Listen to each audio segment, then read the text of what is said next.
Many of us youngsters have grown up in Western societies, liberal societies, but more importantly, mixed societies. Whether at school, college or university, the youth are free to mix and interact with each other. But what effect does this have on us? And as Muslims, where do the boundaries lie? Join me for real stories, real issues and real views. This is Real Talk.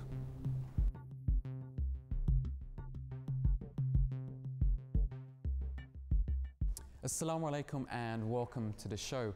I'll be your host for the next 40 minutes as we take a look at the moral state of society today. Now, there's influences from the media all around us, and it seems that being a Muslim in the West has never been harder. So how do we deal with all of that? Well, to help answer these questions, I have an expert panel here that I'd like to just introduce to you. First of all, we have Maulana Jahangir Khan Saab. Assalamu alaikum, welcome to the show. He's the missionary of the Jamaat and in charge of the French desk. We also have Dr. Aziz Hafiz Saab, who's Naib Sadr Khadam al-Ahmadiyya. Assalamu alaikum, welcome to the show. And I'd like to introduce Maulana Azhar Hanif Saab. Assalamu alaikum, welcome to the show. He's a missionary in charge of South Midwest in the USA. Now, before we talk about today's topic, let's take a listen to the word on the street. Islamophobia is a word we often see splashed in front of our newspapers and hear headlining news bulletins. But what does it actually mean? The word itself is used to describe a fear of Islam and a hatred for Muslims. Although the term originated in the 1980s, it became more popular after the September 11th attacks in New York. But does Islamophobia really exist, or is it just another form of racism? The findings from the British Social Attitude Survey published earlier this year shows a far greater opposition to Islam than to any other faith, and reveal that more people are willing to limit freedom of speech in an attempt to silence religious extremists. However, this issue is not as straightforward as it might sound. Rather than fear of Islam in general, some people argue that it is a fear of fanaticism caused by a hype in the media coverage of extremists. Others argue that Islamophobia doesn't exist at all, and that the word is being used to silence objections raised against Muslims in the West. Putting to one side whether it exists or not, what is clear is that Islamophobia is a hotly debated issue and has brought about many interesting points to the debating table. Back to you, Ghalib. So that was the word on the street, and let's take this straight to the panel. Azhar Hanif Saab, if I could start with you, how do you think you could actually analyse the moral state of society at the moment? Well, without overly judging every society and every people, I think it's obvious to most that the moral condition of mankind has fallen to a very low state. And as I say, on a scale of 1 to 10, we're below the 5 and sinking rapidly toward that 1 or 0 state, which is quite alarming. Okay. Jahangir Saab, it seems that every generation is progressively getting worse and worse. Do you think that's a fair comment? That's a fair comment, because every generation takes on something from what came before and adds on to it. So if they're getting something negative, they're going to add more negativity to it. So I think the trend is generally negative, unfortunately. And we talk about the latter days being sort of the worst time to be in. Do you think that is something occurring at the moment? It is occurring right now, and I think most religions have also spoken of that. The great figures in all religions have spoken of the latter days being a time of darkness. For example, in Hinduism, it's called the Kal Yuga. It's the age of darkness, of sin, and the same in Christianity, the same in Islam. So this is what we're seeing now, unfortunately. Okay. So Dr. Saab, if this is true and we are surrounded by all this immorality, how do we as Muslims, and particularly as Ahmadis, how do we strive about to keep our own moral fibre intact? Again, we're fortunate as Ahmadis. Your question asks, how as Ahmadis do we in that we have such busy day-to-day lives. We have spiritual training, we have spiritual guidance from the Khulafa. We as a community are kept involved in very fruitful activities, be they charitable efforts, be they spiritual efforts, be they social welfare projects. They're all activities that help develop us as individuals. Your 5 times daily prayers, which are your spiritual food that you have as such, that is your sort of base. And on top of that, there's this host of activities. And I think if you follow that, that is a sure way, if you can have a sure way, of trying to protect you and sort of traverse this sort of treacherous path, as it were. Okay. So So as an youth star, I could sort of progress that onto you as well. If there is a moral decline, particularly within the youth, some would say, how do we as Ahmadis counteract that? We start from a very young age and begin to learn morality. I mean, you're talking about a moral decline, so what's missing in this equation? Morals. And unfortunately, we're not learning morals in the schools anymore. We're not learning them in society where, you know, they have the expression, it takes a village to raise a child. Well, the village now is corrupt. So you can't turn toward the environment or the society to raise you. And you can't turn toward, you know, the education, the social outlets, the media, etc. They're projecting negative images and immorality. You have to have a faith, which is based on the morals that you can learn from your scripture, from your teachers, etc. That's where it begins. That foundation, you must learn it. Okay, let's move to the audience. As you, as young people living in this society, do you think have you actually noticed a decline in morality in the way the youth, for example, interact? They don't seem to have respect for elders, or they don't want to push themselves in education as well. Have you actually noticed that? Rashid, what do you think? I think especially in school, the discipline, like a lot of the students, you know, they feel like they can say what they want.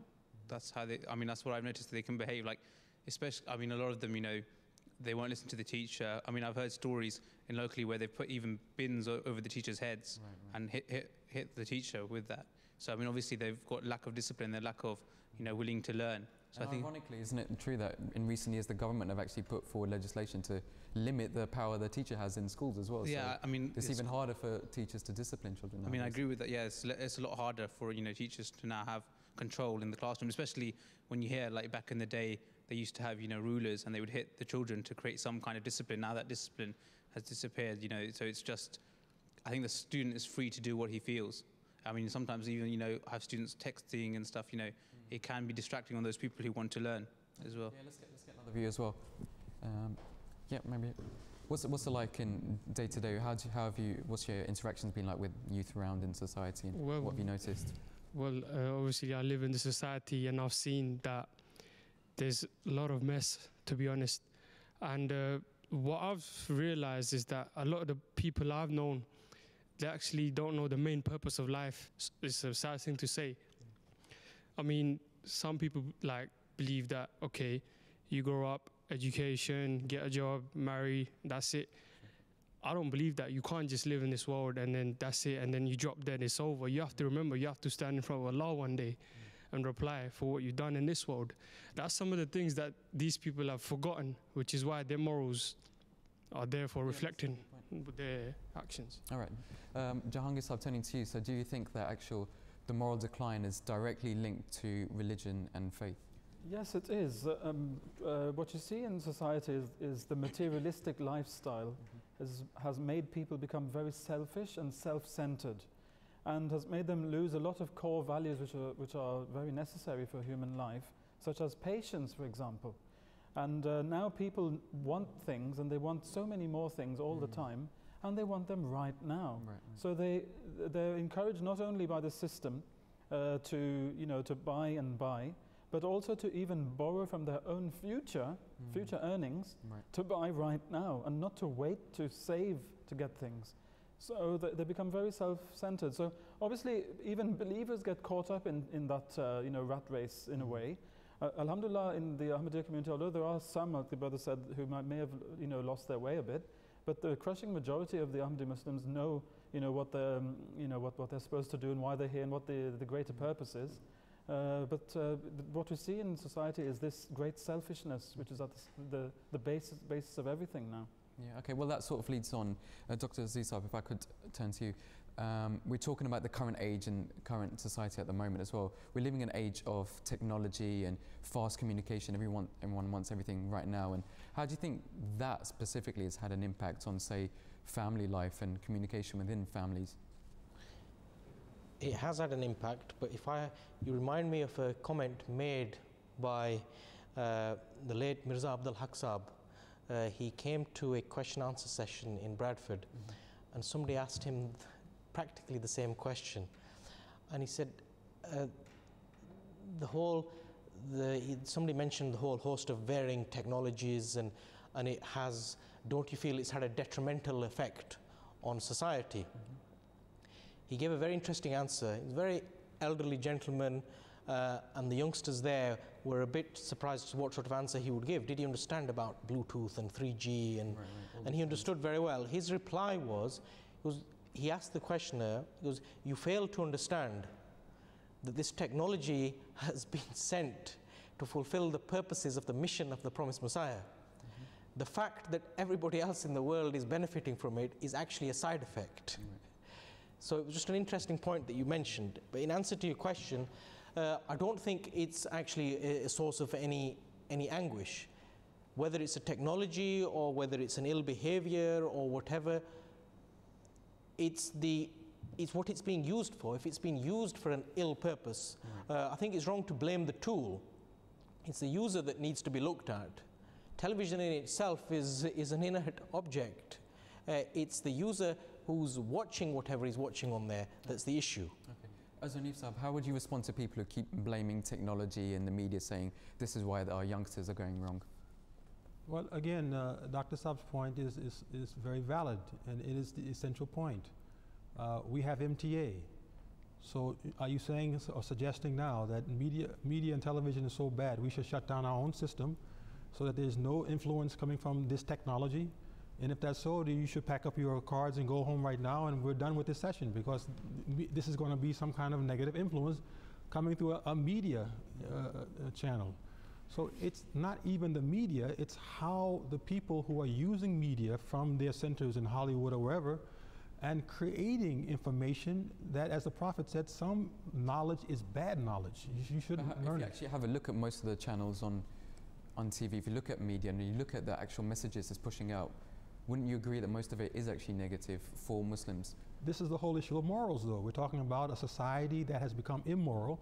Hazrat Isa alayhi salam, Jesus Christ, he clarified it in 2 words. He says, an evil and adulterous generation, when he looked out at that level of the Jewish community who had developed after so many centuries away from the moral code of the law of Moses. And the Prophet said to us that in the latter days, we will be just like the Jews. So we've gone so far away from moral codes in Islam, what's left for the rest of the world? If we as Muslims don't have our moral strength, and this was the final code and the final morals, you know, and all based on God, how can we assume that the people who are running any machinery, you know, schools, governments, you know, technology, are going to be moral themselves? If they are immoral, then they must be producing immoral things. Yeah, just to add to that, to blame the technology is the same way that when people blame religion for wars and disorder, it's the actual proponents of that religion that twist it. Islam is a prime example. Right. Okay, so let's move to the audience, and we've talked about technology being a tool. So how can we actually go about and use it in a positive way? Even if you've got any examples of ways technology is actually being used for, you know, something particularly positive, yeah.